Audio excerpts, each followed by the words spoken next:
Hi guys, welcome back to my channel.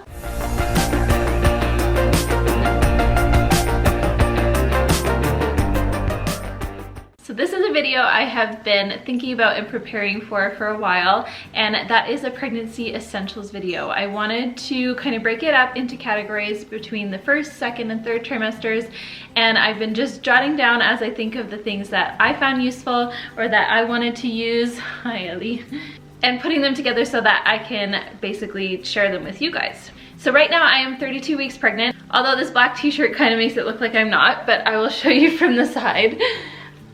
So I'm definitely growing and getting bigger, and I am in the third trimester, so I feel like I can accurately kind of give you guys ideas for the third trimester, even though I'm still definitely finding things as I go. So these are all things that I have actually used throughout my pregnancy, and there might be things that I add in that I wish I used or that I might still use, so I'll let you know specifically. But let's get started with the first trimester. So of course the biggest symptom of the first trimester for most people is nausea. So there are a few things to kind of help with that.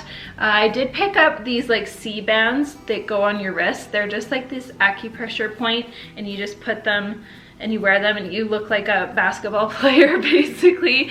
I can't totally vouch if they worked or not, because I didn't have that bad of morning sickness in the first trimester, but I do think they helped a little bit, and they're pretty affordable, so it's worth trying. And then there's also these ginger lozenges that you can suck on, or hard candy. Ginger is already good for nausea, but I think just the action of having something in your mouth really helps. And then also keeping snacks everywhere, in your purse, in your car, in your bedside table, just everywhere, snacks, crackers, anything that you can keep down. I found it's best to eat little bits and more frequently, and just always have your tummy have something in it to help with that. So also get yourself a water bottle, because you definitely want to start drinking a lot more water. And even though as time goes on you'll feel like you have to pee all the time, it's still important to get lots of water. Of course you'll want to take prenatal vitamins. At the beginning of my pregnancy I also took a folate supplement, and I was on a bunch of different meds because this is an IVF pregnancy. Definitely get yourself prenatals. Something else that I think is crucial is getting a comfortable bra. This one is actually a nursing bra that I got from H&M, but I'm also wearing just a sports bra right now, and you might want to think about getting a bigger size because obviously your boobs will grow. Something that I always need anyways, just in regular life, but I definitely found I needed it more in pregnancy, is chapstick. Just you feel very dry, and one of the weird symptoms in the first trimester that I had was the nasal congestion and just dry throat and dry mouth, and it was just very dry. So the biggest things for the first trimester is just try to keep your nausea at bay, try to be able to function through life, and just taking your prenatals and keeping healthy. So the second trimester is where I started actually using maternity clothes. In fact, I think I even did it before the second trimester because I was just so bloated and uncomfortable. So the most important thing you can do for yourself is get yourself some maternity leggings. These ones are from Time Maternity. They were given to me by a friend, but I find them really comfy because they're stretchy and thick material. But I also have a pair from Old Navy and a couple other places, so make sure to get yourself those. Of course, do the hair tie trick on your jeans so that you can still wear your jeans. I never did that because I was just so sensitive in that area that I felt like anything touching or rubbing or just constricting at all, I was just so unhappy. So I went straight to maternity, and I'm so glad I did. Onto that feeling of having anything rubbing up against you, that also pertains to sleeping at night. So what I went and did is I actually just went to Walmart and got this sort of tacky nightie, and it has been such a good thing for me to sleep in because nothing is pressing against the belly. It is just totally comfy, so I recommend that for sure.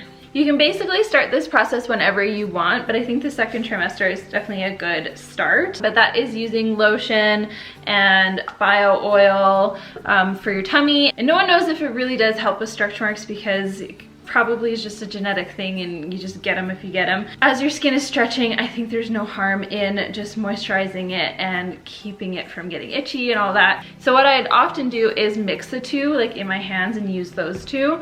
Or I also got this Lush bar, and you just rub that all over your belly as well.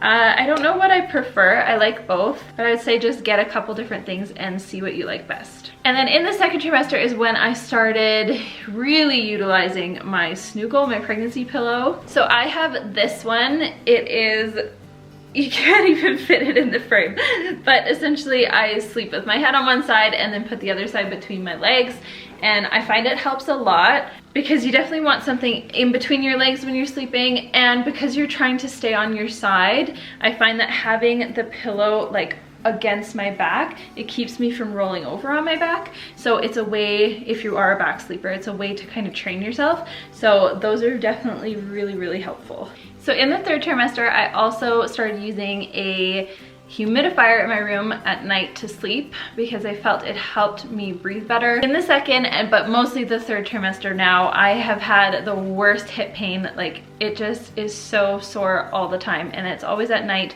when I'm going to bed and I have to wake up and change positions and toss and turn, and it's really probably my worst symptom. So I definitely recommend having a heat pack or a hot water bottle or something to help with that. Definitely don't put it on your belly, make sure it's on your side or your back, but that is definitely a helpful tool. So something I ordered that I haven't had to use yet, but because I know I'll use it when baby's here, I figured I might as well get it early just in case. And these are some nursing pads. These ones are reusable ones, but I also have a few disposable.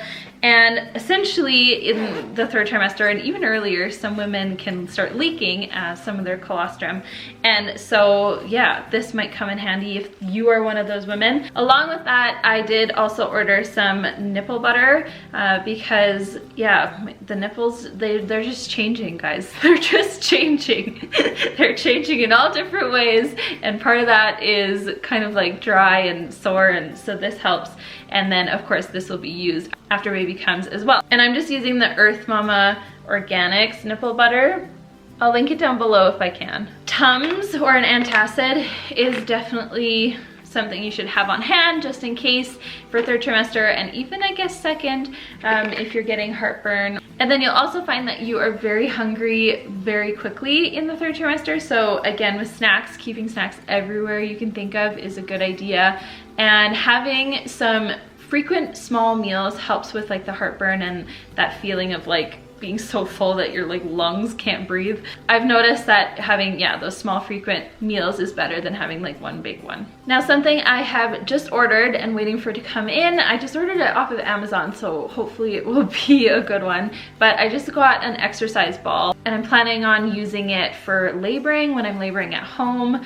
And most hospitals or birth centers or wherever you're going to give birth will have them, hopefully. Double check with your provider. But I wanted to have one at home because it's good for just getting started.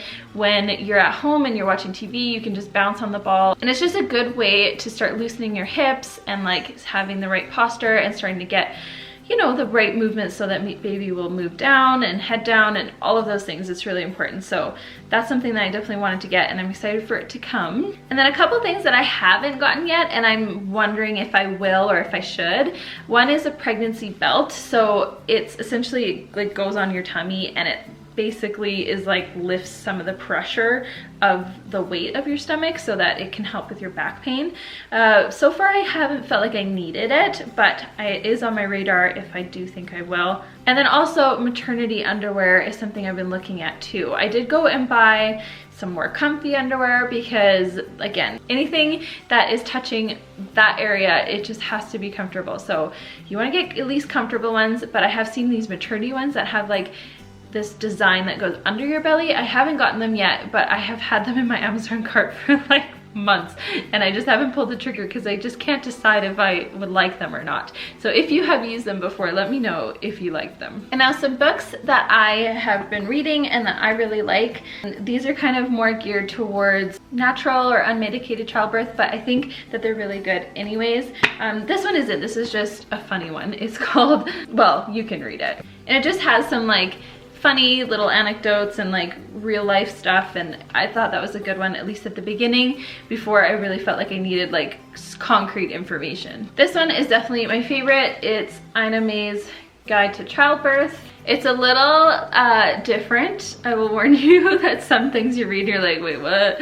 But the overall message and the overall like information is really, really good for unmedicated births. And I was able to actually borrow this from my midwife. So check with your doctor or your midwife or wherever you're going for your pregnancy care to see if they have a lending library, because that's a good way to be able to use books without having to buy them. And then this one is called The Birth Partner. Caleb and I are reading it together. It is essentially geared towards him and how he can help guide and help support me through childbirth and labor. So those are my favorites, but there are lots of good ones out there for sure. And then the last thing I wanted to share with you guys are the apps that I have been liking to use. That is a very common question that I get all the time, is what pregnancy apps am I using? And I have, well, this is my little pregnancy like section there, so you can see. So my favorite I'd say is The Bump. It has lots of different like articles that you can read.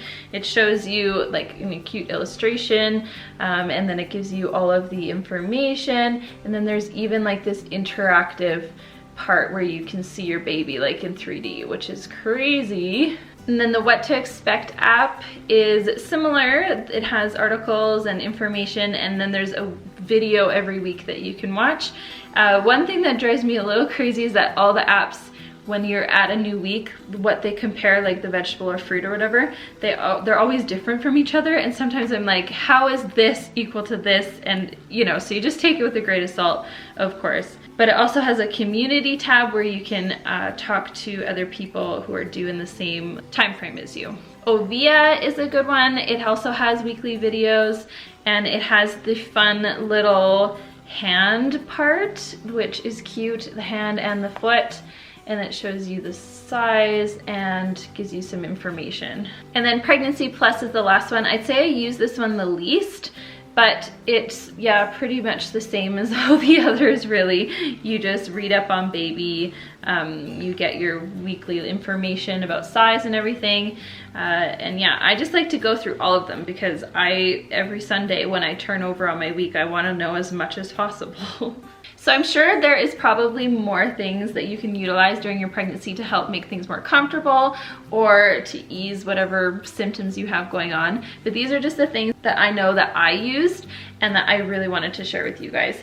But if you have anything else that was crucial to you in your pregnancy, let us know in the comments below. I hope you know that there are lots of different things out there to help you get through this. There are so many difficult symptoms about pregnancy, but there are also so many amazing, great, wonderful parts about it too. I can't believe we're 32 weeks and that we're actually on a bit of a countdown till she comes. It's crazy, and I'm just trying to soak in every last minute. So thank you for watching. I hope you enjoyed, and I hope you found this video useful. If you did, give it a thumbs up and subscribe to this channel if you want to see more. There are some fun videos coming. I'm starting to plan the hospital bag and diaper bag and different things like that. So I'm excited to share with you as those things come. And of course, baby updates once she's here. Okay, we'll see you in the next video. Bye guys.